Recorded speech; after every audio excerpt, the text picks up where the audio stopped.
दोस्तों इस cooler motor में मैंने सप्लाई दिया है, लेकिन मोटर घूम नहीं रहा है, ब्लेड घूम नहीं रहा है क्योंकि ये जाम हो रहा है। आप देख पा रहे हैं, मैं इसको पेचकस से हल्का सा घुमा रहा हूँ तो ये एक राउंड घूमकर फिर से जाम हो जा रहा है। तो दोस्तों अगर आपका कूलर फैन भी इस तरह से जाम हो जा रहा है तो आप कूलर फैन के जाम प्रॉब्लम को आसानी से बिना किसी चीज़ को बदले आप घर पर खुद से कैसे ठीक कर सकते हैं, इसका तरीका मैं आपको इस वीडियो में बताने वाला हूं। तो चलिए मैं इसके सप्लाई वायर को बाहर निकाल लेता हूं। अब यहां पर मैंने इसको बंद कर दिया है। अब बंद करने के बाद ब्लेड को घुमा कर देखते हैं इसके पंखुड़ी को। तो यहां पर इसको घुमाने पर भी ये जाम ही लग रहा है, लेकिन कई केस में ऐसा होता है कि हाथ से घुमाने पर फ्री घूमता है बंद कंडीशन में, लेकिन सप्लाई देने पर जाम हो जाता है। तो उस कंडीशन में जाम होने का कारण कुछ और होता है, जिसको मैं इस वीडियो में उसको भी बताऊंगा। तो यहाँ पर हम मोटर को ओपन करेंगे। ये मोटर को मैंने ओपन कर लिया है, कूलर से बाहर निकाल लिया है।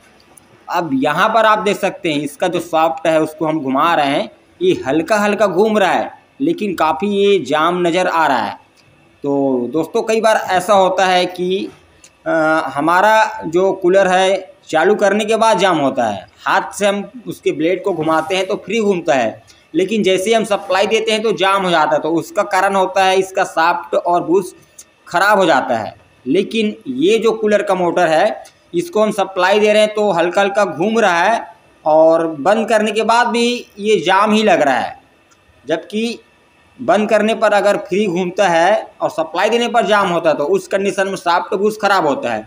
लेकिन इसमें ऐसा कंडीशन नहीं है, इसमें जाम होने का कारण कुछ और है।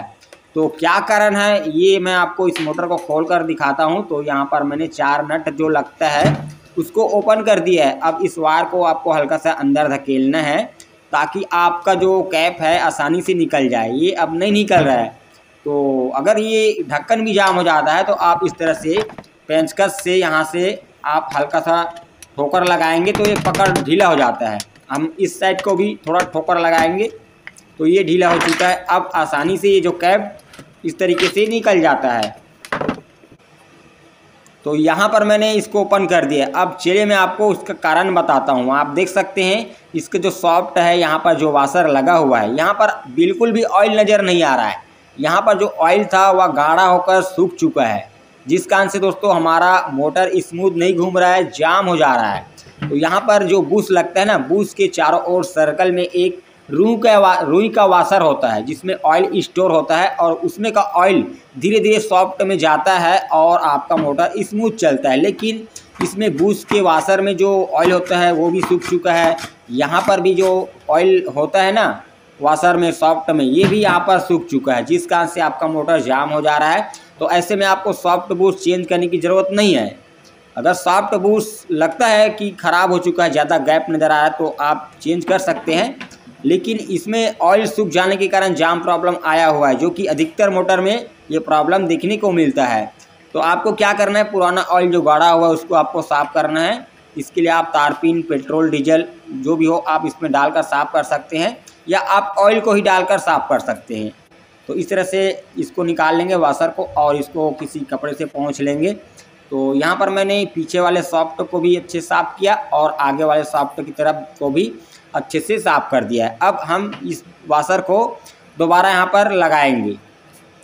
तो ये लगा दिया है। अब इसके बाद आपको ऑयल डालना है अच्छे से। कौन सा ऑयल डालना है, बाइक में जो यूज होता है ना इंजन ऑयल, वही ऑयल आपको डालना है। ये सबसे बेस्ट होता है कूलर के लिए। तो यहाँ पर हमने कुछ बूंदे अच्छे से डाल दिया है। अब आगे की तरफ भी हम यहाँ पर ऑयल डालेंगे। अब इसके बाद इसका मेन जगह जो बुश लगा होता है ना, वहाँ पर आपको ऑयल डालना काफ़ी महत्वपूर्ण होता है। यहाँ पर आपको ऑयल अच्छे से डालना है। यहाँ पर लगभग आपको 3 से 5 ml तक ऑयल डाल देना है। ये ऊपर वाला ढक्कन में भी और नीचे वाला ढक्कन में भी जहाँ पर बुश लगा हुआ है। तो इसमें क्या है, ऑयल स्टोर रहेगा और यही ऑयल धीरे धीरे आपके सॉफ्ट में जाता रहेगा, आपका मोटर फ्री घूमता रहेगा। तो इस तरीके से हमने ऑयल डाल दिया है। अब इसको हम दोबारा फिट करेंगे, जैसे जैसे हमने खोले थे वैसे वैसे इसको लगाएंगे। तो लगाते समय आपको ढक्कन का होल और स्टेटर का होल आपको मिला लेना है जहाँ पर आपका नट लगता है, ठीक है। अब इसके बाद हम इसका रोटर को यहाँ पर लगाएंगे और थोड़ा घुमा कर देखेंगे। ये घूम रहा है यानी कि ये खांचे में बैठ चुका है। अब ऊपर के कैप को भी नीचे वाली स्टेटर के जो होल हमने मिलाए थे वहाँ पर सीधे में रखते हुए आपको नट बोल्ट लगाकर अच्छे से टाइट कर देना है। तो ये मैंने इसको फिट कर दिया है, सेट कर दिया है। ठीक है, ये आप देख सकते हैं एकदम स्मूथ घूम रहा है। पहले जाम हो रहा था ना, लेकिन अब नहीं हो रहा था। तो चलिए इसमें मैं एक टेप लगा देता हूँ ताकि आपको लगे कि ये मोटर घूम रहा है। अब मैं इसमें सप्लाई देकर आपको दिखाने वाला हूँ। तो चलिए हम इसमें सप्लाई देते हैं। दोस्तों आप देख सकते हैं ये हमारा मोटर जैसे हमने सप्लाई दिया फटाक से यहाँ पर ऑन हो चुका है। तो दोस्तों इस तरीके से आप जाम प्रॉब्लम को ठीक